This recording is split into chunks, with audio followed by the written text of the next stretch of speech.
प्रहलाद जी से कहा खम्भ से बैठो।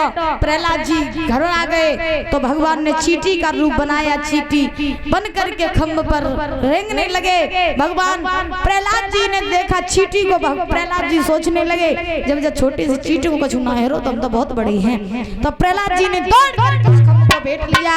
जैसे ही खम्भ को बैठा तैसे ही अब हिरण्यकश्यप ने देखा कि इसे तो खम्भे से भी कुछ नहीं हुआ, तो हिरण्यकश्यप ने प्रहलाद को मारने के लिए तलवार उठाई। जैसे ही तलवार उठाई तैसे ही तलवार का प्रहार प्रहलाद जी के ऊपर करना चाहा तो प्रहलाद जी तो दूर हट गए।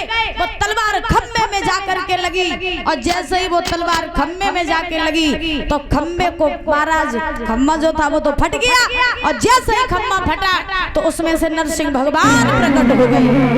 बोलिए नरसिंह भगवान की, बोलिए भाग्य बिहारी लाल की।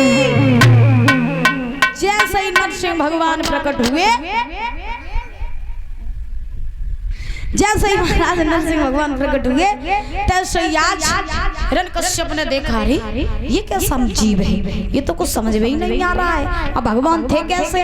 शरीर जो था वो मनुष्य का और चेहरा जो था वो महाराज शेर का।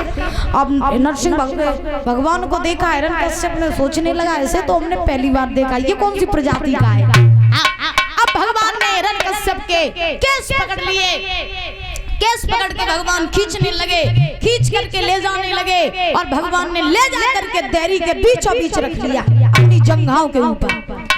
अब महाराज हिरण्यकश्यप बोला कौन हो तुम? भगवान बोले तेरा काल। हिरण्यकश्यप बोला तुम मुझे मार नहीं सकते। भगवान बोले तो नहीं पता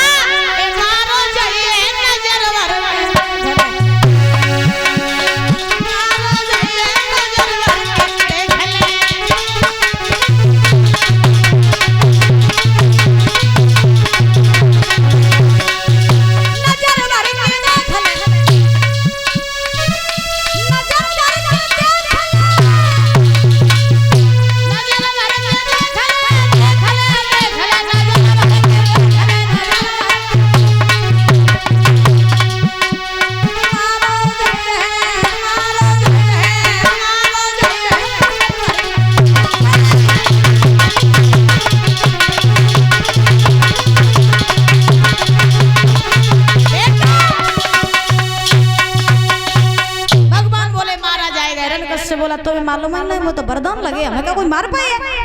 भगवान बोले जाओ तेरे वरदान का है। हिरण्यकश्यप बोला पहला तो वरदान हमारा यही है कि ना मैं ऊपर न मरूं ना मैं नीचे मरूं। भगवान बोले जा देख तू है कौन? हिरण्यकश्यप बोला ना मैं ऊपर हूं ना मैं नीचे हूं, मैं तुम्हारी जंघाओं पर हूं। पहला जो वरदान था वो फ्लॉप हो गया। दूसरा हिरण्यकश्यप ने कहा चलो ठीक जवालो वरदान तो तुमने फ्लॉप कर दो, दूसरों सुनो, दूसरों बताओ। हिरण्यकश्यप बोला न मैं बाहर मरूं न मैं भीतर मरूं। भगवान बोले देख तू कहाँ है? ना हिरण्यकश्यप बोला न मैं बाहर हूं न मैं भीतर हूं, मैं तो देहरी के बीचों बीच हूं। अब हिरण्यकश्यप बोला ये भी हमारा वरदान फ्लॉप हो गया। तीसरा सुनो, तीसरा क्या है? हिरण्यकश्यप बोला तीसरा ये कि न मैं नर से मरूं न मैं पशु से मरूं। भगवान बोले मोय देख ऊपर से नीचे तक मैं नर हूं के पशु हूं। हिरण्यकश्यप बोला न तुम नर हो न तुम पशु हो, तुम दोनों हो। अब महाराज हिरण्यकश्यप बोला और सुनो। भगवान बोले और बता। हिरण्यकश्यप बोला न मैं दिन में मरूं न मैं रात में मरूं। तो हिरण्यकश्यप ने जब कहा कि न दिन में मरूं न रात में मरूं तो भगवान ने देखा काग देख ये क्या है? हिरण्यकश्यप बोला ये न दिन है न रात है, ये संध्या का समय है। और संध्या का समय कब होता है? जब सूर्य डूबने वाले हो उससे 1 घंटा पहले के समय को संध्या का समय कहते हैं। तो हिरण्यकश्यप बोला ये संध्या का समय है। अब हिरण्यकश्यप बोला न मैं किसी अस्त्र से मरूं न मैं शस्त्र से मरूं। तो भगवान ने अपने नाखून बड़े बड़े करे, नाखून। अब भगवान बोले जदेक जे अस्त्र है का शस्त्र है। हिरण्यकश्यप बोला ना जे शस्त्र है ना अस्त्र है, जे तो तुम्हारी नाखून है। अब हिरण्यकश्यप बोला हम काऊ महीना में न मरे, तब भगवान ने इसके लिए अलग महीना बनाया था, लौंद का महीना। उसके बाद हिरण्यकश्यप बोला देखो न मैं जिंदा से मरूं और न मैं मुर्दा से मरूं। तो भगवान ने बड़े बड़े नाखून करके महाराज दुष्ट की छाती पर लगाए और जैसे ही दुष्ट की छाती पर नाखून लगाए तैसे बीच से फाड़ डाला। बोले नरसिंह भगवान की। और जैसे ही बीच से फाड़ दिया दुष्ट को तो सही महाराज आज हिरण्यकश्यप के प्राण पखेरु उड़ गए। नाखून जो होते हैं ना जिंदा है ना ये मुर्दा होते हैं। नाखून काटो तो इनमें दर्द नहीं होता और काटने के बाद बड़े बड़े हो जाते हैं। हाँ तो नाखून ना तो जिंदा है ना मुर्दा है। आज हिरण्यकश्यप जो था वो मर गया। भगवान का क्रोध जो है वो बढ़ता गया। प्रहलाद जी ने भगवान को प्रणाम किया तो प्रहलाद जी को भगवान ने अपनी गोद में बैठाया, लाड करने लगे।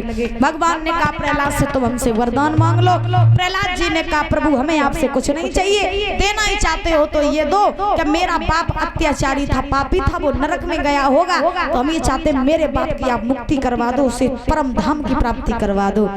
तो भगवान ने कहा वारे बेटा हम तेरी भक्ति से बड़े प्रसन्न हैं। अरे जिस बाप ने तुझे मारने के लिए कोई ऐसा उपाय नहीं छोड़ा जो किया ना हो और अंत में तूने उसी बाप की भलाई चाही, धन्य हो तुम। इस प्रकार से भगवान ने ध्रुव जी को वो प्रहलाद जी को वरदान दिया, हिरण्यकश्यप की मुक्ति करवाई। प्रहलाद जी जो थे वो भगवान में लीन हो गए। बोले प्रहलाद जी महाराज की समय।